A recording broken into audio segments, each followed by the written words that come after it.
Oh, lovely to see everyone here in person. And I also want to welcome everyone online. As you know, we're a 5-site organization. And so we wanted to make sure, and we've shared this particular event widely externally so that others around the province can take advantage of our next guest speaker. Good afternoon, I think. My name is Tiziana Rivera. I'm the Executive Vice President for Quality Research and Chief Nursing Executive. We've had an unbelievable event celebrating Research Week, celebrating the launch of our ulcer Research Institute, and celebrating our release of our strategic plan for our research institute that we are really proud of. And all of that information can be found on our website. And so today, we're absolutely delighted to welcome today's keynote address. Part of our journey to transform medical education at William Osler Health System in partnership with TMU. And we're honored to have with us Dr. Teresa Chan, the founding dean of TMU's School of Medicine and the vice president of medical affairs. Dr. Chan is an exceptional leader in medical education and a former emergency physician and educator at McMaster University. Her innovative approaches to teaching and her dedication to social justice have earned her a reputation as a leader in the field. Dr. Chan's vision for the TMU School of Medicine is deeply aligned with the goals of Ulcer's transformation from a community hospital to an academic health center and our new research institute. Together, we're working to expand medical education in Ontario, focusing on the unique needs of growing and underserviced communities like ours. Today, Dr. Chan will share her insights on how this collaboration is shaping the future of healthcare and medical education, not just for Ulcer and TMU, but the broader community we serve. So please join me in welcoming Dr. Chan.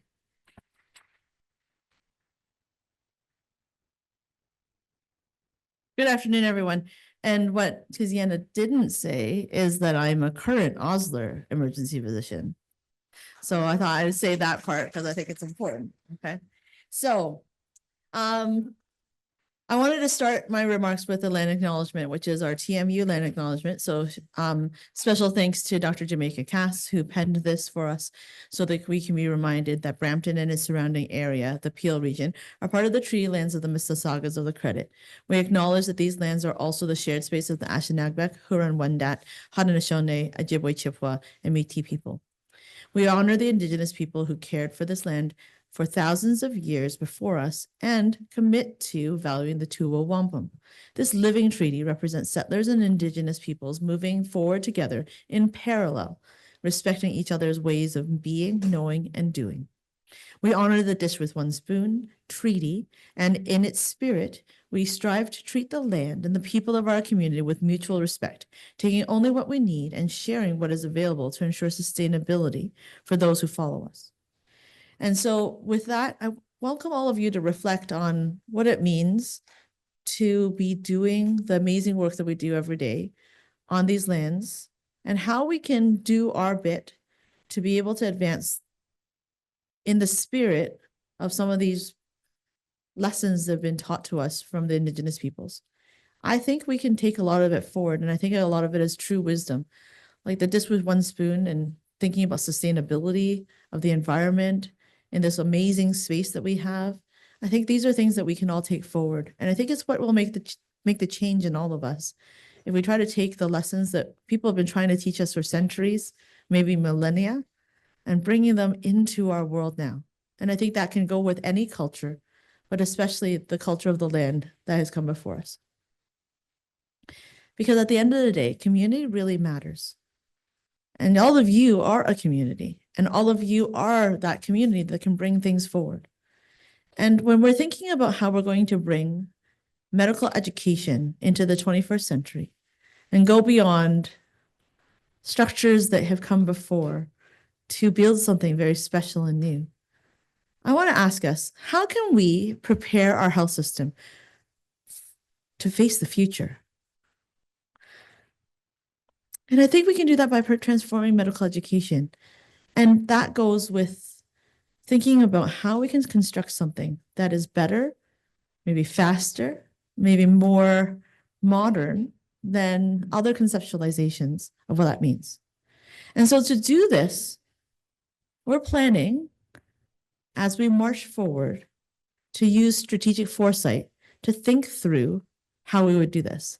Now, she's just stood up to take a picture of me, so I'm going to give a shout out to Sonia Khan, who is leading our strategic planning. And we're going to be going through this journey. But one of the big framings that is out there for how you can think about the future is this idea of 6 key competencies for strategic foresight.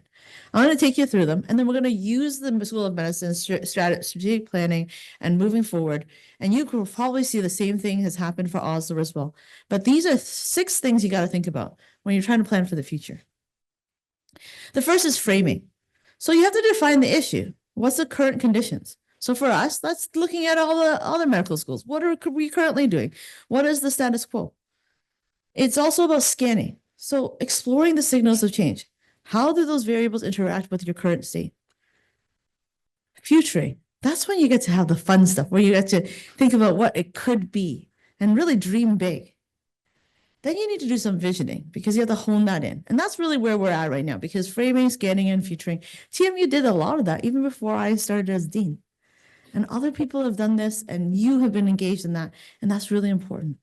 And as we go beyond visioning, we need to design it. We need to make manifest reality of the future.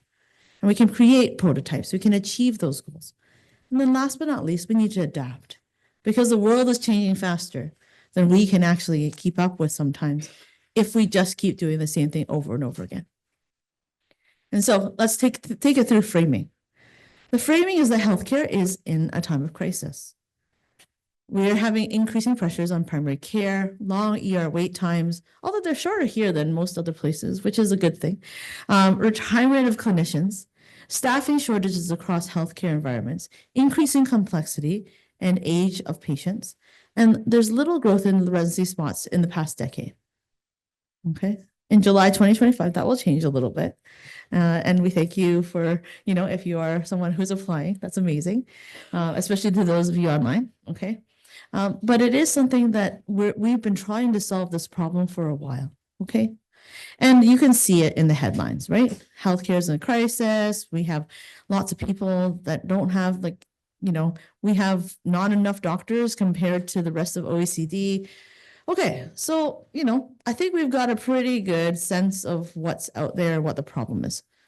So what did we do with that? Well, we scanned, and we had extensive community consultation. More than, at this point, 30,000 probably participation touch points. We've had surveys, town halls, advisory councils, consultations.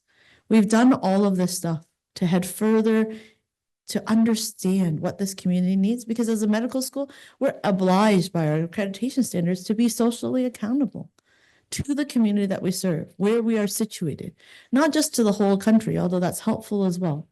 But the first and foremost group that we have to serve is the immediate jurisdiction around in which we are situated. And what we heard we need to create more sustainable and viable options for care provision. And that has to move from the hospital system into the community and make that more seamless. We need to be able to know that there's a limited understanding right now of the aging population, how we can actually meet their health needs and deliver care in different ways, right? We need to understand that primary care is the base of how we stay healthy in communities, and prevention of disease is really much more efficient than fixing it once things actually have gone wrong. Okay, so knowing that we've done all that stuff, the futuring was when we started laying down the track, thinking about coalescing our ideas. And what we came up with is to say that TMU School of Medicine is designed to shift the paradigm of healthcare delivery and improve well-being of individuals, families, and communities. We're going to do that through community-driven, intentionally inclusive approaches that are built on that foundation of social accountability, equity, diversity, inclusion, and reconciliation. And that resulted in these 5 pillars. Our School of Medicine will be designed around these 5 things. They are community-centered primary care, culturally respectful care, innovation and technology, interprofessional healthcare networks and team-based medicine, and of course, the health and well-being of our seniors. And that's not just in the healthcare setting, but it's also our more senior clinicians. And to make sure that we transition and work with them to make sure that we inherit the world that they've set up for us, but that we also take care to include them because they have much wisdom to share. And so, you know, many people often say, why Brampton? I don't think many people in this room need that. They're like, why not Brampton, right? That's what, but for those of you online, it's because Brampton's a microcosm of what communities in Canada are becoming. It's diverse, it's resilient, it's innovative, and it's drastically underserved. Not mainly because of any malfeasance, but rather because it's been growing so fast. Every time I drive by that sign on the highway, it's like another 10,000 people have landed here, right? And so we are a fast growing community. And even with a medical school, I don't know if we'll be able to keep pace. Like we're going to have to attract people here because it's a great place to live. But I think that we need to take care to understand that we need to enhance access for people who live around here. And TMU can be part of that solution. And our primary clinical partner of William Osler Health System has been so welcoming and so engaging, and we're so excited to be partnering with you, not just in research, but also in education, also in leadership, and also in clinical care. And we're really excited to see what that's going to look like. Visioning for the future means refining our ideas. It means looking for sources of inspiration from our staff, our faculty, our future students. It means leaning on community advisors who know what this community needs, have been engaged and working in there. People like Angela Carter, who have been engaged in this community for so long and can speak to what the community needs. We would also turn to the medical education literature. As an education scientist, I see this as really important. We need to know what's been done before. We have to be evidence-based in how we implement things, how we change things, and how we vision things. And we need to acknowledge that some evidence is also the intimate evidence of what you experienced as a clinician, maybe as a physician, what you liked and didn't like about your training, what you wish you had done more of, and what you wish maybe hadn't been done to you. And we can do that, right? We can bring that all in. And so now the hard work is the designing. And I have to say, this team that we have built has been phenomenal at using every cloud-based tool, every digital tool, every way of doing this faster, more amazingly. It's been amazing to watch this team just spring into action. And kudos to the teams who have done the great work and what it means to build something incredible. And so with that new approach to medical education, I think we can transform primary care. And so our goals are going to be bringing that primary care capacity to Brampton and surrounding areas. That's why we're prioritizing primary care and family medicine residencies. It's why we are integrating primary care right into the curriculum. We're going to be training innovative, inclusive physicians with interprofessional care. We're going to be looking to develop local medical talent, attracting new talent in, engaging and supporting an aging population in every way, and leveraging community strengths throughout partnerships. And I think that the short term is, you know, we've got the integrated health center we're building with the School of Medicine. In the long term, we're training those physicians that are going to stay here and be part of our community. And when it comes to modernizing medical education, you know, I'm an associate editor of one of the leading journals in medical education, which is Academic Medicine. And I actually oversee the section on innovation reports. So I actually we only publish about 15% of anything that's submitted. The other 85%, I can still bring into my brain, right? And then look up people and say, hey, I heard you had a great innovation. Can we chat with you? Can we understand from you? Can we learn from you? And it's been amazing to watch the the world really open up to say, hey, yeah, we'd love to talk to your assistant dean, associate dean, curriculum development team, and give them advice. We've had whole health systems and whole universities say, yeah, like we'll give you your curriculum plan for health system science. Like that's amazing, right? People want to help us. We don't have to take what they give us exactly because we have to customize it, but we should build upon the shoulders of giants, and then we can be better and faster. I think there's also opportunity for us to incorporate the latest educational advances into our curriculum and to our structures. So for instance, if competency-based medical education is the thing, well, maybe with our promotions process, we should be competency-based with our faculty promotions too, right? How do we align some of these principles? How do we do new things that are aligned with our core values? And how do we support people to flourish? That's the challenge that I've made of our leadership team, our staff, our administrators, our clinicians to reimagine how we could do things better and make it easier for people that come after us. From my own research, I know that, these are two samples of the areas that I've done research in: serious games and competence-based medical education. Okay. And to me, it's about how do we bring this in? We have a board game that's about, the emergency department and how to flow the emergency department, but it's about interprofessional team-based care. And so why don't we think about where we could place playing this game with experienced providers as a touch point to learn about how we actually do that? What if we were actually to think about all the literature that's come before in competence medical education, some of which I've written, some of which I haven't, and we actually incorporate all those principles into a competency-based full stack curriculum from undergrad all the way through to postgrad, and then into faculty life? What does that look like? And I'm privileged to say that by using some of this research, I think we can build something really special.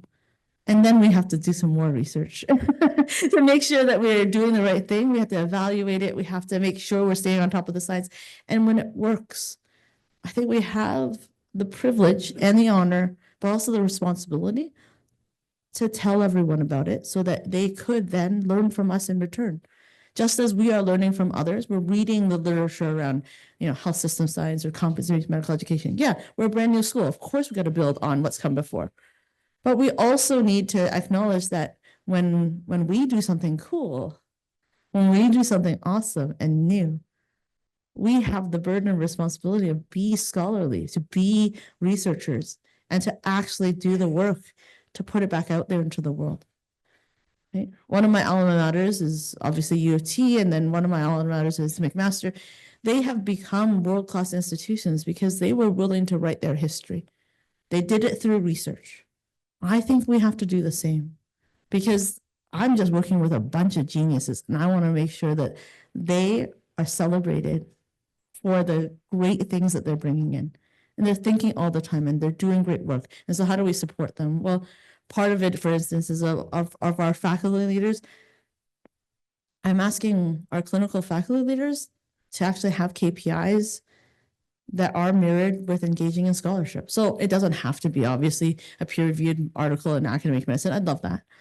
Or JAMA, right? Like that's great. But it could also be a conference presentation. It could also be a local presentation. We're encouraging people to tell our story because we think that there's a lot of really cool things that we're going to do that we just need to make sure we share, because other people might want to be jamming on those ideas. Some of our staff members, like Nadia Kaczynska, like she's getting fan mail from like program directors across the country because she's created something really special and innovative. And I'm so proud of her. But how do we make sure that we tell those stories of the cool things that people are doing and then invite them in? I think research is the way you do it. And so when we're training inclusive interprofessional care, yeah, maybe sometimes it's about bringing experienced emergency nurses and social workers and medical students to the same table with an emerge doc, and they play that game. And then they talk about what it's really like. And they close that gap between, like the suspension of belief that you have, when you're moving little characters around, but you have the conversation about like, yeah, right now, aren't you tempted to buy an extra bed and put it in this space that's called the hallway? That's why we did that, right? And for us to actually explain that to people, right? It might be even in our, healthcare programs in the high schools. It's a great vehicle. you know, to be able to communicate to people why certain things are done. I think we need to work with our critical thinking and then leverage those opportunities to bring people in new ways. And I think that we can have lots of innovation in that way. You can do it through teaching with emerging health technologies. It might be a VR goggles. You're going to explain us that later if you stick around for some of our, you know, like what does it look like to be immersed in a 3D kind of rendering of a clinical environment? Who knows, right? There's lots of really cool technologies that are upcoming. And I think we can immerse our MD students early on so that they can be part of the community, the culture, understand different faiths, but also engage in early clinical learning so that they can be better clinicians earlier on. And I think we can drive that through research and innovation by partnering with groups like Rogers Cybersecurity Catalyst, which is here in Brampton. It's, you know, there might be some residents who decide to be engaged in the Brampton Venture Zone because they've got a great idea. I think there's real cool ways that we can be engaging in the ecosystem of research and innovation around here. And I think that there'll be new technologies and new ideas and new ways of doing things. And that's what research is all about. So excited, right? That Osler's got a research institute that's going to be thinking about healthcare change and excitement, right? I think the other part of it is we want to develop local talent. I'm seeing some very talented people in this room right now. I don't know. Raise your hand if you feel you're talented. If not, I'll convince you later. Okay. All right. But if if this resonates with you, is that like we have a chance, like, so you know that the kid that you went to high school with, that went to Columbia for medical school and never came back. Now's the time to be like, hey, we're starting medical school. Have you thought about coming home? I'm not saying that, like, you know, they will 100% do it, but I do think that now's the time. If you know of someone that might be a great talented person, as you're seeing job postings for cool things, as you're engaging in community and you see opportunities, I think this is the time we need all of you to help us, you know, raise awareness that it's time to step up and be part of this. We can also recruit residents and MD students from local communities. And we have that in our admissions for both undergrad and postgrad. You know, there's a regional preference, just like Western has it, just like Calgary and Alberta have it for, you know, Alberta, the East Coast folks have it for the East Coast. We want to make sure that people from the Brampton, Peel, and surrounding areas who grew up here, they're probably going to stay here if they get it, because that's where the grandparents are and that's where their life has been. And they remember going to the civic building and it being a skating rink or, you know, like, you know, those kind of things. They remember doing stuff there, that being the library, still library. It's going to be a medical library now, but they remember all of those things. And with those fond memories, how can we make sure that they continue with that fondness through their careers and set up their office 2 blocks away? Right? That's the idea that we hope, right? And I think we want to make sure we have admissions pathways that are aligned with what we know the world needs so that we can serve the communities, so that whether you're from a rural area that's outside of Brampton, but that you want to go back to that, that's great, right? There are small communities where they're having trouble recruiting family doctors. But if you're from that community, it's likely you're going to be more willing to go back. So let's try to close that gap by making sure that people have that chance. And let's encourage people from the very get-go, when they're in high school, let's let them hear the inspirational stories from our faculty so that we can actually have them see themselves as potentially having careers in healthcare. Not everyone grows up with a dad for a doctor like I had. Some people don't know that it's possible for them. So thanks to our interim vice dean, Lisa Barnoff, Dr. Barnoff's been leading the charge to make sure that we have this program with her team. And it is simply remarkable and so exciting when you see a whole bunch of high school students just riveted by what people have to say about how you could become engaged in healthcare. Because we all know we're in healthcare. We want them to consider us for sure. And we need them to go through a bunch of training so they can be great colleagues of ours someday. And when we're thinking about aging population, there's so much innovation here. There's lots of research that has yet to be done. There's lots of like improvements on research There's not enough tech innovation to support our seniors, but most of them know how to use Zoom. And there's sometimes there's just a gap in understanding what the world actually needs and what we actually could provide them. And I'm sure that some of our amazing medical students, faculty, and residents, they're going to have ideas on how we can do better and how we can actually foster older patients to be successful in the world. And we're also going to make sure that we have training programs that reflect that as well. So, geriatrics, family medicine, care of the elderly. And I think that we can leverage community strengths through partnerships with schools, faith communities, healthcare organizations, community organizations, advocacy groups. It's so important for us to bring people to the table, but then also work with them to build things. And we need to have those connections with you all, but with also other people that might have ideas, and we want to bring people in. Now, we can't take all the ideas because that probably wouldn't be feasible, but we do need to make sure how we can collaborate with groups like the Indigenous Primary Health Care Council, IPHCC, how we work with Region of Peel District School Board, how we engage different groups to be able to make sure that we can meet them where they are and create the opportunities. And we are Canada's 18th medical school, right? It's still under 20, but I think in a couple of years there'll be 20. But we're number 18, right? And so if you see me walking around with like a sports jersey and an 18 on the back, you'll know what that 18 means, right? It's not my age. All right, but in September we became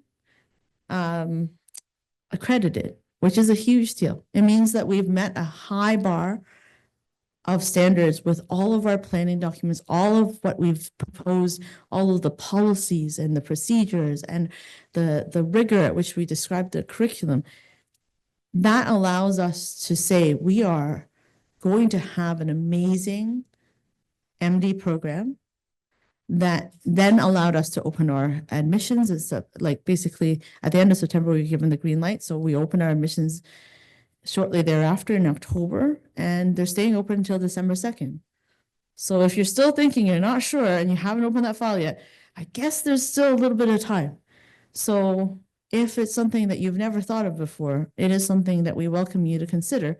And it might take a little hustle if you haven't started your file yet, or maybe you have. And so just remember to submit by December 2nd. And I think that this is a first step for all new programs on a journey to full accreditation. In October, we also found out that we had full accreditation of our 16 residency programs. So this is the most number of accredited residency programs in an inaugural year ever. And so this is just something that we're just very proud of our team, but now we have to build all these programs as well. And that's the hard work is going on right now. And so we are excited and really, really, really working hard to make sure that we give the best possible residency program experience to our inaugural class that'll come through these doors at Osler and in other institutions July 1st, 2025. Although that's a holiday, so they usually start on July 2nd, I know, but that's the sentiment. And some of them will be in a one-year program, so they'll finish by 2026, which is amazing. So the path ahead is that we're looking for those first 94 students. The 94 students will set history and someday be, I hope, the CEOs and the health system leaders of tomorrow, right? We also will have the residents who will also compete with them for primacy in terms of whether or not they'll be the CEO or, the vice president of medical affairs or something like that. Who knows, right? And yeah, they're going to run along each other, and we're going to watch them do great things. We'll continue to build out our faculty and staff teams.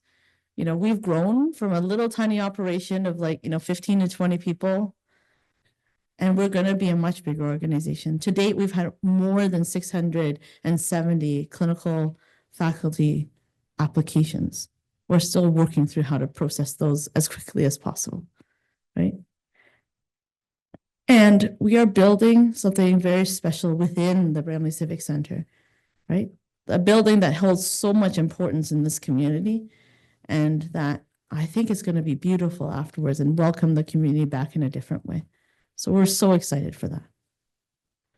And some of this, infinitely researchable, infinitely scholarly, and some of it is just a really cool story to tell someday.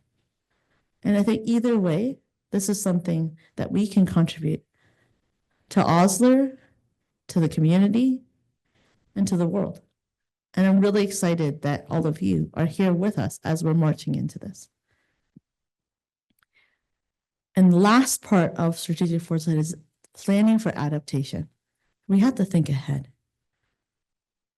I just came back from Atlanta where we were meeting to have a crucial conversation with stakeholders from all across the US and Canada about how technology is going to revolutionize healthcare and what that means for us as a profession, as physicians. Predictive algorithms are already predicting which word I'm going to type next in my Google Doc. 100%. We've all been there, right? But how is that going to help us to anticipate whether or not we need to, bring another Emerge Doc onto this shift? How we're going to decide if we need 6 more nurses tomorrow, right? How are we going to leverage some of these technologies so that we can be a better system? Generative AI is different from predictive algorithms, right? That's like me having a conversation with ChatGPT. It's kind of scary, but kind of awesome at the same time. And how do we fold some of that in? One of my friends who was just at the conference, he showed me an embargoed copy of a paper that's gonna be in JAMA, and clinician plus ChatGPT IO is not better than ChatGPT IO by itself. It means that we need to teach people how to use these technologies, or they literally will be as good as us on certain aspects of what we do. So what does that mean for our profession? How do we make sure that our students and residents are enabled with understanding these technologies, even if it's just in simulation for now? But as we fold in an EHR at Osler, as we head into the future, how do we bring some of these in? And it's so exciting to be partnering with Osler that's so excited about technology and really looking to be advancing and leaderly in this area. Because, let's talk to different vendors. Let's have Google come and give us a talk. Let's think about how we can do this differently. And that's going to be really awesome. Because when I say robotics, I also mean bots, right? If a chat bot could get someone's basic history so that, a clinician can do a better job with interpreting that and starting at triage, why isn't there a wait room chat bot that someone could actually help facilitate that? That would be so awesome. But on the dark side of that is that we do have to leverage groups like the Rogers Cybersecurity Catalyst, because we're going to be so dependent on technology. We're going to have to think through, how do we secure that data? How do we make sure it doesn't go down and cause a huge gap in care? How do we make sure we have data governance, sovereignty? How do we protect learners, patients, everyone, to make sure that we're thinking about all of this data in a responsible way?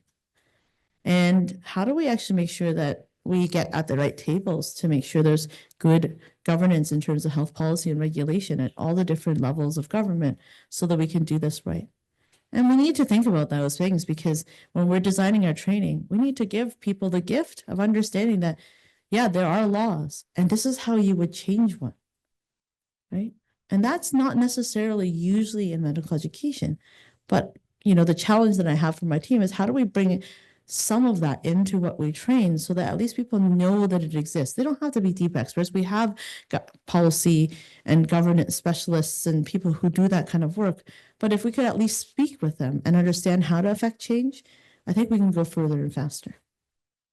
And so the future is bright. The future is amazing. We're going to have great opportunities and partnerships and collaborations.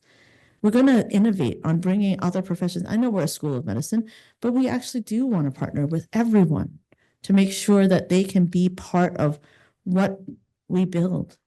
And we want to make sure that we're driving population health, using technologies, thinking about the future, but then implementing it in a way that's rigorous, scholarly, researchy, no, but with good research backbone ethics so that we can actually turn out really great evidence and then apply it and keep doing that loop.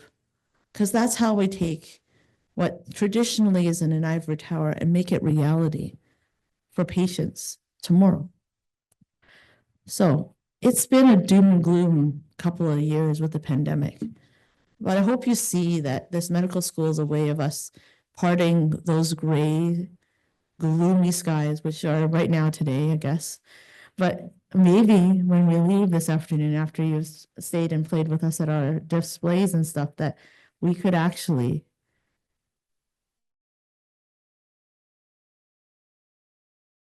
see the glimmers of light coming out of the picture here. Okay.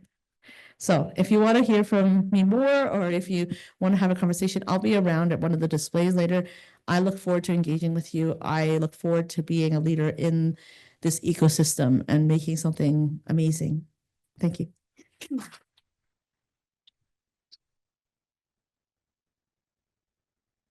That's awesome. Oh, yeah. Can we just get a bottle of water?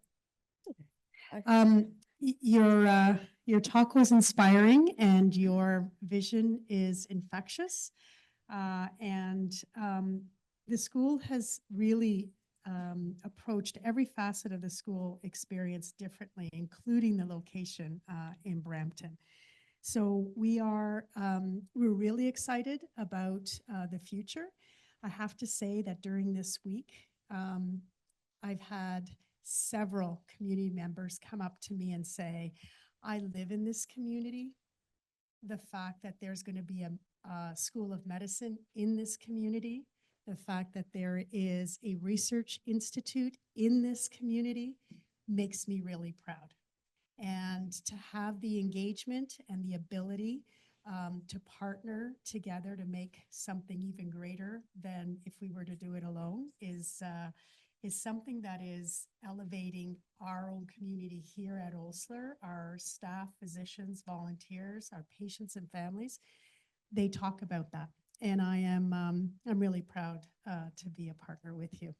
So I am going to open it up to anyone online or in the room if you have any questions for Dr. Chan. Yes, go ahead. One question, just one of clarification. You mentioned competency-based medical.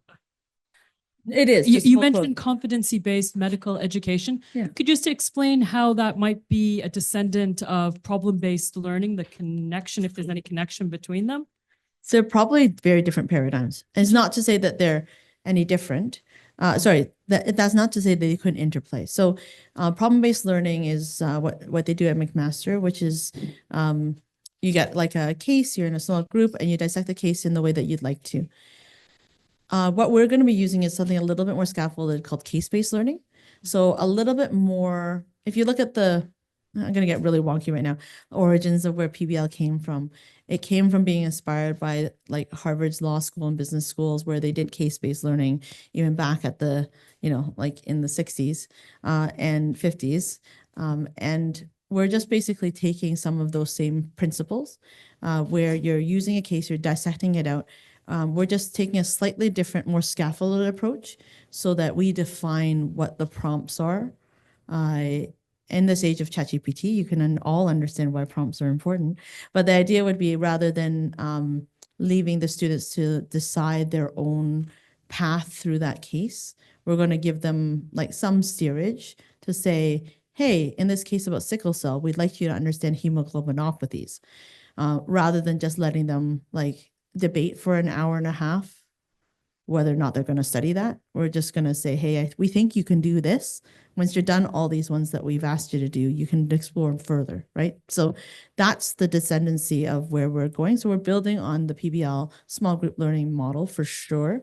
We're just adding a little bit more structure because in today's accreditation process, they do want us to map our cases to outcomes. And I can't guarantee that in a free-for-all PBL model. As much as I loved PBL as a teacher at McMaster, I do know its downfalls then because that's where I was spent my first decade of my career.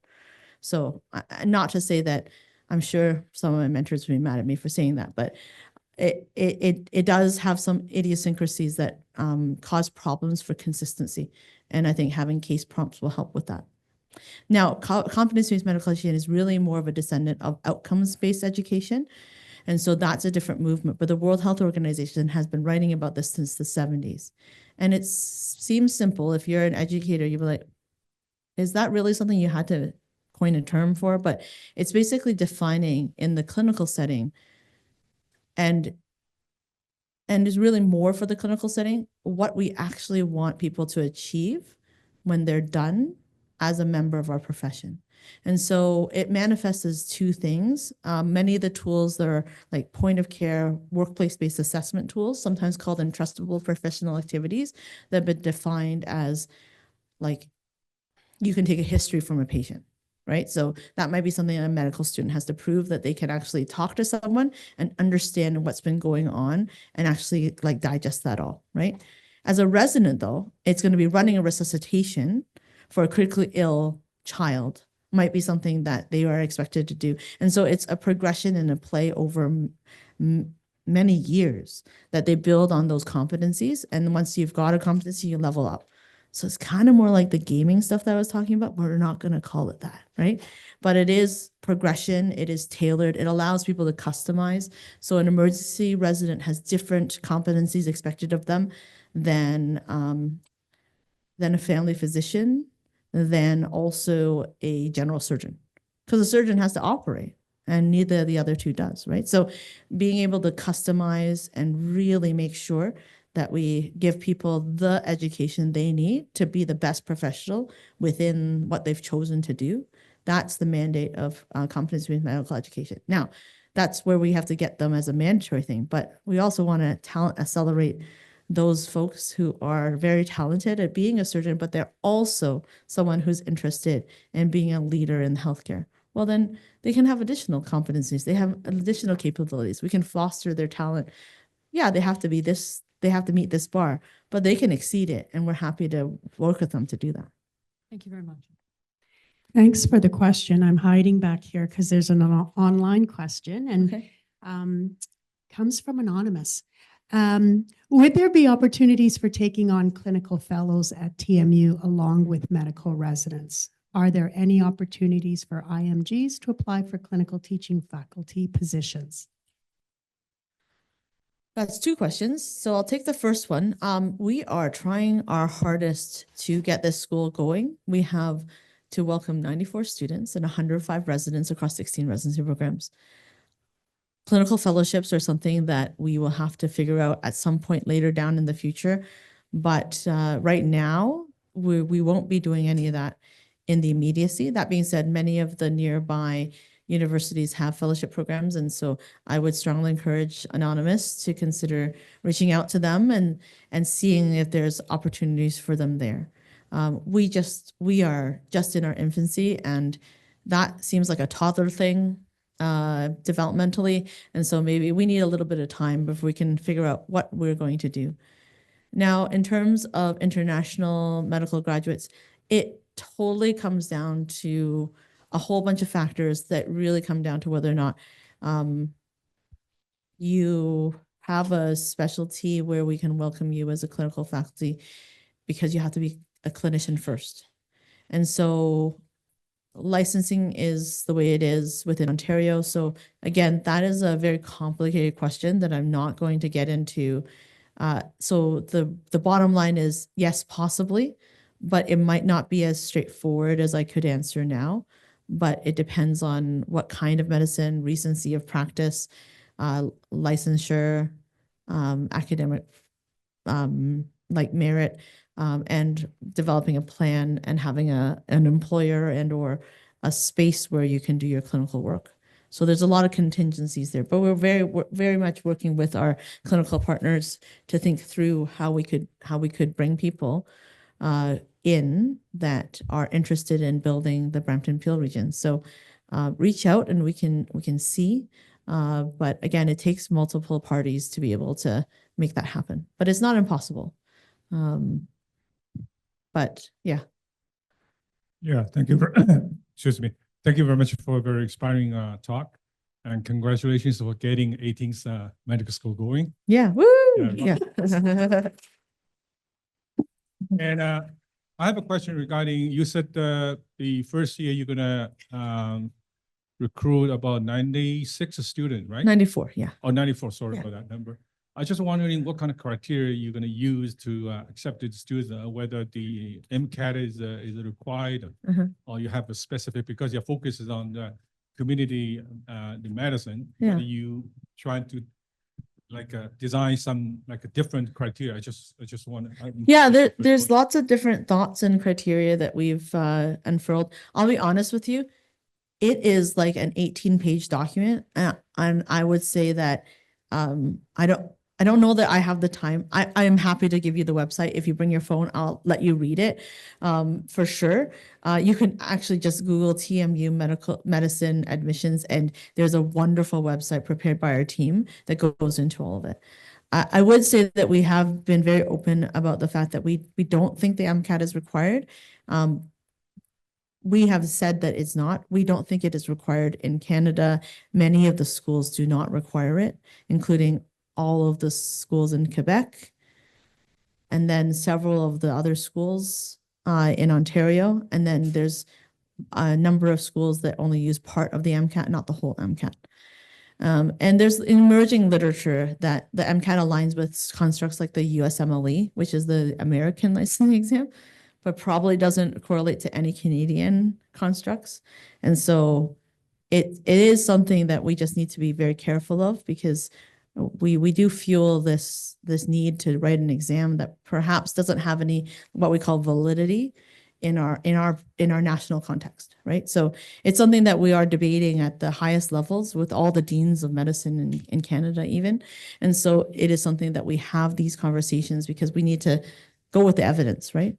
And so no, we don't require the MCAT. So I'll answer that. But the rest of the admissions is quite complicated. So and people have, like Dr. Shelton, who's at the back, have spent hours of his life, maybe days, poring over those documents to create them. So I don't want to paraphrase them unjustly. I think it's best to just read them as they are, because I think it answers all your questions. And there's an FAQ on top of the admissions stuff.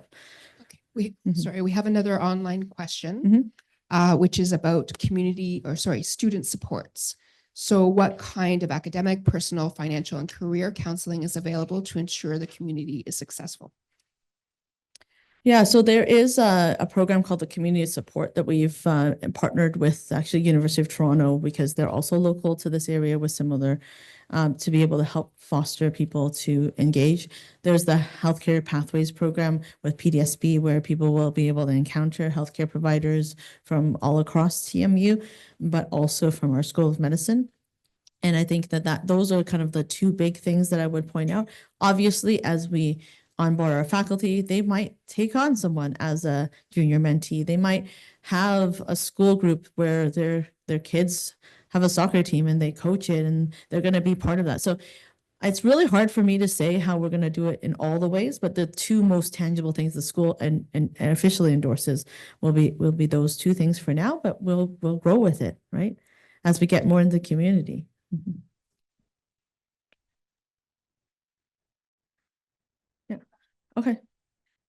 Hi, thank you so much for this lovely presentation. My question was similar to this gentleman, but maybe a little bit different in that when you think about this amazing vision that you've created for TMU's medical school, Yeah. what will set apart, I guess, if you think kind of broadly, what in your mind will really set apart the medical students here, and then those eventually when they become physicians from those graduating from the other 17 medical schools? I would say that the way that we're designing our curriculum is that we hope that they become leaders, that they become excited in meeting the needs of the community, and that they are engaged in a different way that takes what other schools have and builds upon what they have, right? So the idea would be that I think we're trying to make sure that they integrate more into the community early on and for that to then become the anchor from which they structure and hang the rest of their learning, so that it makes it easy choice if the world needs more family docs, that you might gravitate towards being a family doctor in a very efficient, leaderly way that allows us to reinvent primary care the way that, Dr. Jane Philpott is looking to do. Like, she's going to need a lot of family docs that want to stand by her. And we can, 4 years, 2 years, 6 years from here, during her mandate, we'll graduate some new grads that might have started as a first year cohort and went all the way through and become the family doctors that populate some of those medical homes that she's talking about, right? And so we want to give people a chance to be the docs that the world needs, and we want to scaffold that. And so it might change from time to time, because the world may suddenly, I don't know, maybe in wishful thinking in 20 years' time, maybe it's pediatricians we need, or maybe it's emerge docs again, because we're still short. And so there might be shifts in that, but what we want to do is create a permissive space so that the learners can hear what the world needs and then have the savvy and the skills to be able to deliver it. And I know that doesn't sound like a specific brand, but I do think that most of the time in medicine, med students are very disempowered after 4 years, and they don't see themselves as being the change agents of tomorrow. And if I can make sure that this curriculum and this environment that we create can inoculate them against feeling oppressed and belittled, and that they can be inspired to hold that spark in them until they become independently licensed physicians, that will be a win. Because I think that it's when we take a candle and we throw a wet towel on it for 6 years and then wonder why we can't light it again, that would be why, right? And so I think that what I vision for the future is that they have equity, social justice, political savvy in their hearts, and all the medical knowledge and the expertise and all of the system science and all of the things that they need to make what was in their hearts a reality. And I think that'll be great. Good evening, Dr. Tan. Thank you very much for your informative presentation. My name is Karanjot Bhatia. I'm one of the CBRAC members here at William Osler. My question to you is that, of course, this is a fantastic news that a medical school is coming after so many years in the GTA. Mm-hmm. But given our increase in population and how we're seeing so many immigrants coming to the country, what are some of the short-term and long-term goals, in your opinion, that need to be taken to ensure that areas, specifically Brampton, which have been historically underserved and often have gotten into gridlock, are adequately able to serve its residents in the next 5 to 10 years? I think that we're the seed for some of the growth that we need, right? We're going to be attracting people from all over the country to match here for residency in July. We need to make sure that they're really excited and engaged and feeling like part of this community. Often the literature suggests that wherever you do residency is where you tend to put down roots. I stayed in Hamilton after residency, not because I had any ties there, but because I just liked it. And then it took becoming a dean of a medical school somewhere else to drag me away. If we can do the same, you'll have at least 10 years with people before another opportunity might take them away, right? And I think if we can keep doing that for every class of residents and every group of medical students, for them to think fondly about Rick's Good Eats and want to go back to, having a, butter chicken lasagna, and thinking very, very, very, very fondly of what community here meant and what it meant to be part of this world that you're constructing in the Brampton community, I think that's going to be the key to success. So it means, like, when you see them in the hallways and when they've been a little slower because there is a wait time, I think we got to be kind to our colleagues and be able to make people feel welcomed as they come in. And I think that's how we can support our trainees, is to not say no when they're like, "Hi, I'm a med student. Can I talk to you?" Like, no, like, because some people will say that, right? As we enter into a phase where training needs to be a part of that. I think we need to reach out to our community to make sure that they're ready to support. And that's a big part of it too. So I think we can do a lot of great things together, and hopefully that will help seed what it is that we need in the future.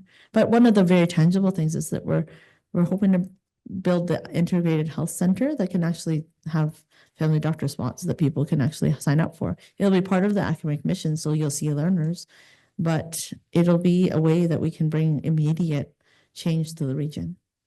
Mhm. Hey, so Mike Butler here.